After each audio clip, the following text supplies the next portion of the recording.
executive director of the state right to work group, or regional one more specifically. Okay. Yep. And where does funding for that group come from? From individuals and businesses.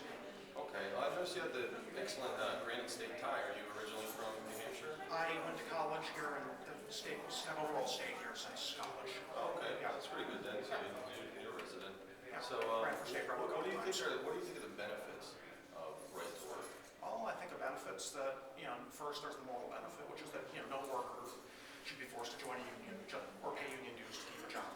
That's the moral benefit. I mean, whether, what's his face, Samuel Gompers actually said that, there may be here and there a worker who does not wish to join a union of labor. That is his right, and no one dare tread on it. Unfortunately, after Gompers, who was the founder of the American Federation of Labor, died, that quickly changed, forcing workers to join unions and accept union representation. Can a worker just freely choose to work at any place if they have such an aversion against unions to choose from any of the 90% of private sectors? There are a lot of particular trades people get into that are unionized. And I mean, that's an argument you can make if there were any strong benefit, necessarily to having mandatory union membership for all workers. But we're one of only two, after the fall of the Soviet Union, we're one of two countries in the world that mandates union membership.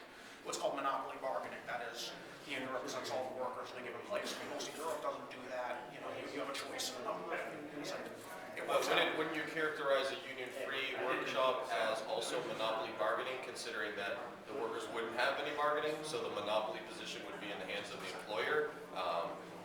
Except that, as you pointed out, ultimately the market drives wages, and ultimately, an employer can't go beyond a certain point. Oh, you're zooming in on me. Well, I was trying to get out of the way. Well, I mean, that's the case in the United States. I think you characterized it well, a market-driven labor system. But clearly, I think some of the weaknesses in that model have become apparent in recent years, considering that United States wages haven't moved in 12 years. The median household wage is back at 1997 levels, and I think that you can look at the decline of unions. Except the union membership's been declining since the 50s, and it went up in the 80s and the 90s, for example, even as union membership declined. Well, so the peak of union membership was actually in 55. Yeah. But still, as a percentage of workforce, it didn't enter. Sorry, what's your name? My name is Mark Provo. I'm part of Occupy New Hampshire, and so we're all part of Occupy group, and we're standing with labor unions and just trying to ask questions because we feel that there's a moral and an economic benefit to unions. I think in a lot of cases there are. I mean, if you look at the one place in the country where there's been strong private sector union growth in the last 30 or 40 years, it's been Nevada, which is right to work state. Because you had legitimate, and especially in the hospitality and casino industry, you had abusive employers. I mean, workers decided to band together, and that's within their rights, and that's a good thing. But Nevada's back to desert status now. I mean, nobody would talk about Nevada as being a model to emulate. The unemployment there is like fourth world.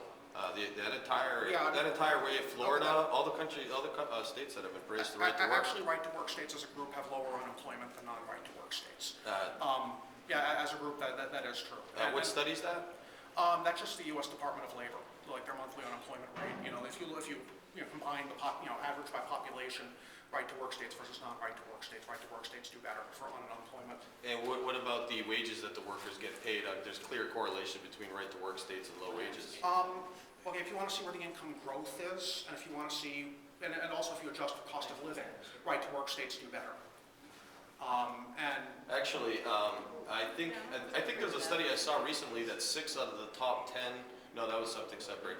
But there's clearly a correlation between the right to work states and the low wages. I mean, Texas and Oklahoma, they all exemplify. Oklahoma passed right to work in 2001. And between 2001 and 2000 and 2010, they went from 41st to, I think, 35th in job growth. So they went up like 6 places. Yeah, that was because of the oil boom, though.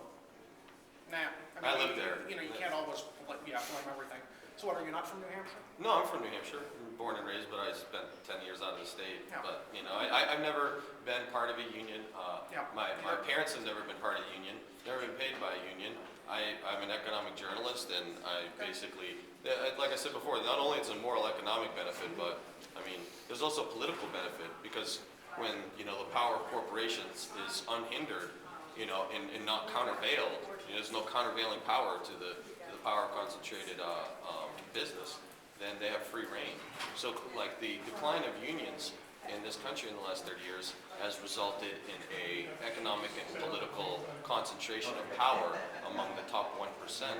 And I simply don't agree. well, I mean, the statistics do show that the increase in inequality is directly attributable in part to the decline of unions. I'm sorry. The Statistics- American Sociological Association just came out with that. That wasn't even a labor study. Yeah, that's not, yeah. I mean, 30% median male wages, the 30% of the decline has been attributable to. You're citing correlation and claiming causation. I'm sorry, that's simply not, valid. No, well, this was a study that looked into correlation and causation, so. Yeah, I mean, I haven't seen the study, but I do know that in right-to-work states, wages do grow faster than in non-right-to-work states. No, that's not correct. No, it's absolutely correct. Wages do grow. That's, between two. Not in healthcare. Unemployment is lower in all the. You're simply citing things that are not true. I mean, between 2000 and 2010, real personal income grew 24% in right-to-work states. It only grew 8% in New Hampshire and 10% in non-right-to-work states as a whole. I mean, that's, real personal income grew faster. Median income grew faster. Yeah, and then if you want to look at where the growth is, you got to look at where the jobs are going, and the jobs are going into right-to-work states, and so that's where the income growth is being pushed. The reason Nevada's status of unemployment is so high is because it's a boom town, and hundreds of thousands of people. If the jobs go to the right-to-work countries and the places with less right-to-work states, and to countries that are inviting of business and maybe not so pro-union, then why isn't the United States, which now has the 4th lowest union membership in the world, why isn't it experiencing an employment boom, where countries like Germany that have managed to keep their unions as a percentage of their workforce, their unemployment's at 30-year lows, and they're not alone. It seems Because that you're not, because you're withdrawing that. I'm not saying unions are bad. I'm saying that forcing workers into unions is bad. But like I said, they can freely choose from 90% of the private sector employers that are union-free.